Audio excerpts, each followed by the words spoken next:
The Architectural Technology program is an associate's degree. The Facility Management and Architecture and Sustainability program are Bachelor of Science degrees. We're pursuing a Bachelor's of Science. It's Architecture and Sustainability. This will actually be the first year Ferris will actually have that program. Our students come to us from many different areas, right out of high school, from community colleges, even we get non-traditional students. We find the best skill they can bring is just a passion and a love for architecture. Certainly good math skills, some artistic skills are necessary. If a student has an aptitude for digital software and so on, that helps as well. But basically, if they just come to us with that desire to learn and energy to do well, they're going to be successful.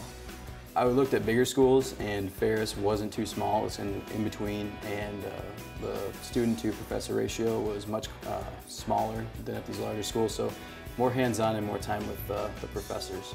Things you learn as far as communication and that go along with advertising, that go along with marketing, that go along with the design.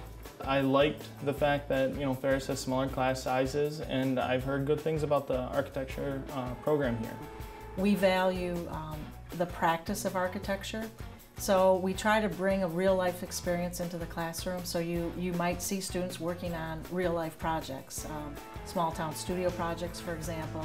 The biggest portion is I know how the building goes together. I know how a house is built, all the ins and outs, knowing if things will work and won't work. Right now they're trying to implement a bike and pedestrian plan for the city to make it a little bit more walkable, to connect the campus to the downtown, stuff like that. So we're working on helping them, give them a master plan broken down into safety guidelines and propositions. There's emphasis on design as well as the technological side, more of the nitty-gritty, how is a building put together. We use a wide array of programs, from Google SketchUp, Photoshop, Illustrator, and Design.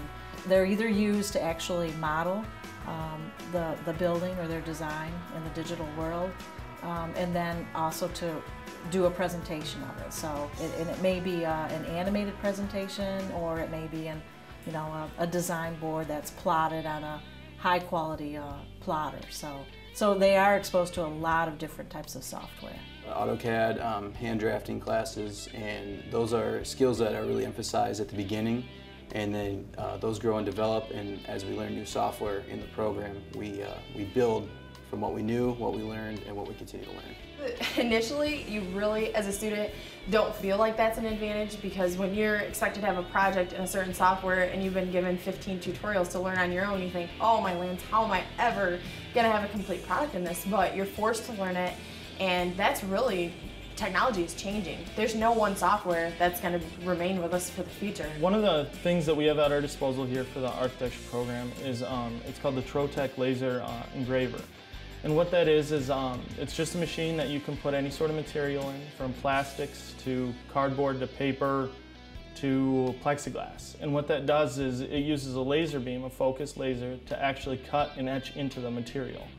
So what you do is you use a 2D software like AutoCAD and create a template, and from there we load that into Laser Cutter, and it reads that template and it'll cut out anything you can imagine.